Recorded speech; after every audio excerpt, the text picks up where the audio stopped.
Olá pessoal, bom dia, boa tarde, boa noite, depende de onde você está nos assistindo nesse momento.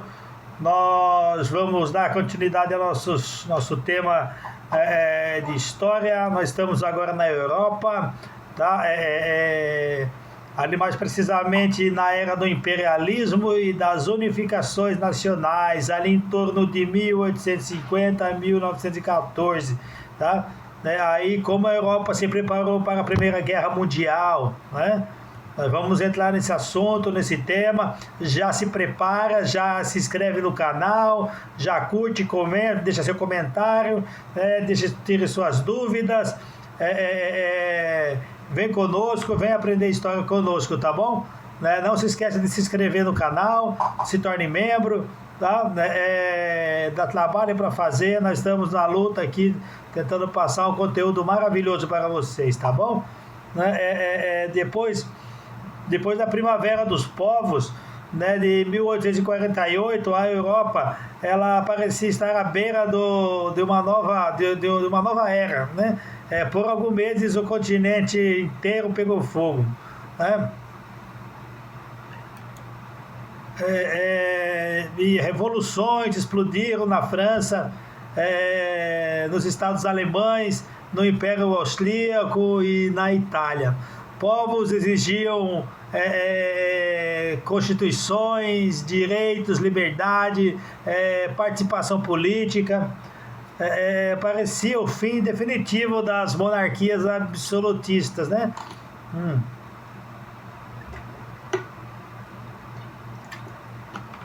Mas então, uma a uma, as revoluções foram derrotadas. Os exércitos reagiram, os reis retomaram o controle e a esperança popular foi substituída por frustração, medo e silêncio, tá? Foi como se a Europa tivesse acordado de um sonho, né? Na França, o povo ainda tentou manter a república, elegeu um presidente, que foi o Luiz Napoleão Bonaparte, que era sobrinho, né, do famoso Napoleão, né? E um nome que carregava peso, memória, glória, né? Mas a república durou pouco.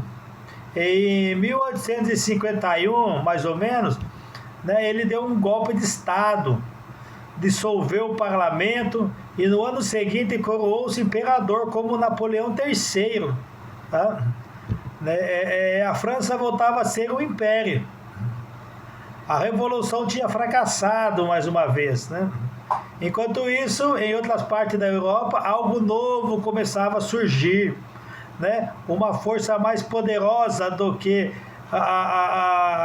as ideias liberais. Se chamava o nacionalismo, né? A crença de que cada povo, com sua língua, sua cultura, sua história, deveria formar uma única nação, tá? Na Itália, a península ainda estava dividida em vários reinos e territórios controlados por potências estrangeiras, né? Mas patriotas italianos, revolucionários e políticos habilidosos começaram a trabalhar pela unificação.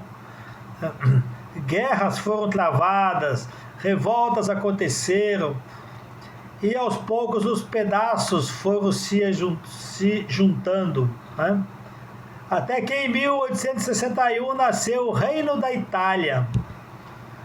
Depois de séculos dividida, a Itália tornava-se um país unificado, né?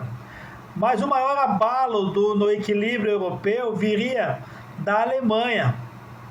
Naquela época, o território alemão era formado por dezenas de pequenos estados independentes, tá? E quem liderou a unificação foi a Prússia, um reino dividido, disciplinado, ambicioso. E no centro dele e no centro desse processo, né, estava um homem, né, Otto von Bismarck. Esse nome é muito importante, guarde esse nome, tá? Um político frio, calculista, que acreditava que a história não era feita por discursos, mas por sangue e ferro. Bismarck provocou guerras estratégicas contra seus inimigos. Primeiro contra a Dinamarca, depois contra a Áustria, finalmente contra a França. E cada vitória, né, cada vitória aumentava o prestígio da Prússia e atraía os outros estados alemães para a sua liderança. Até que em 1871 algo simbólico aconteceu. No próprio Palácio de Versalhes, na França derrotada, foi proclamado o Império Alemão. Uma nova potência nascia, industrial, militar, ambiciosa. E isso mudou completamente o jogo na Europa. Né? A Alemanha cresceu rápido, muito rápido. Produzia aço, carvão, armas, ferrovias. Logo superava países que antes dominavam os continentes. E isso assustava principalmente a Inglaterra e a França, sem espaço para expandir dentro da Europa. As potências começavam a olhar para fora, para outros continentes. África, Ásia, Oriente Médio. Começava a chamada Era do Imperialismo, uma corrida entre as nações europeias para conquistar territórios ultramarinos. Não apenas por riqueza, mas por prestígio, por poder, por influência global. Na Conferência de Berlim, em 1884, olha as datas, né, líderes europeus reuniram-se para dividir a África entre si, traçavam fronteiras no mapa, como se o continente fosse vazio, ignorando completamente os povos que viviam ali há milênios, né? Foi uma partilha fria, calculada, imperial, né? A Inglaterra expandia seu império pelo mundo. A França fazia o mesmo. A França e a Alemanha recém-unificada também queria ser seu lugar. Era uma competição silenciosa, mas perigosa. Ao mesmo tempo, as nações começaram, né, a formar alianças militares. Cada país temia que o outro se tornasse forte demais. Então buscava parceiros, acordos, promessas de apoio em caso de guerra. E era isso um sistema tenso, né? Como um barril de pólvora, esperando apenas uma faísca. Os governos investiam cada vez mais em exércitos, marinhas, armamentos modernos. O militarismo ele tornava-se parte da política. A guerra já não era vista como um desastre, mas como uma possibilidade real, talvez até inevitável. Assim, o fracasso das revoluções de 1848 levou a Europa por um caminho inesperado, não rumo à democracia plena, mas rumo aos impérios poderosos, rivalidades nacionais e expansionismo agressivo. O mundo dominado por orgulho nacional, medo e ambição.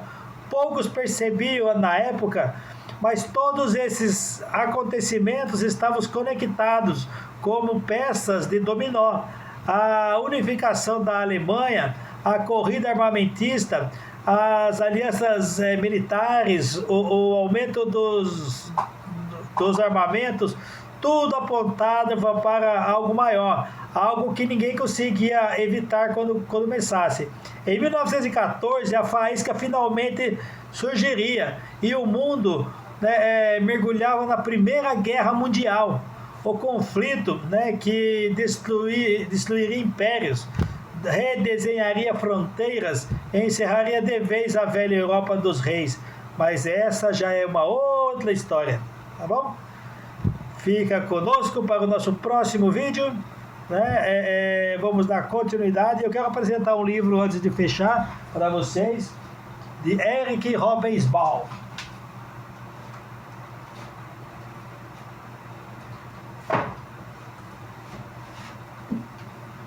Isso aqui é muito importante, meu povo, meu pessoal.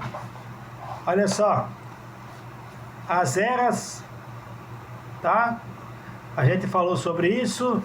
Então, se você puder comprar, aqui a era das evoluções, a era do capital e a era dos impérios, tá bom? Eric Robesbal. Obrigado, pessoal. Até o próximo vídeo.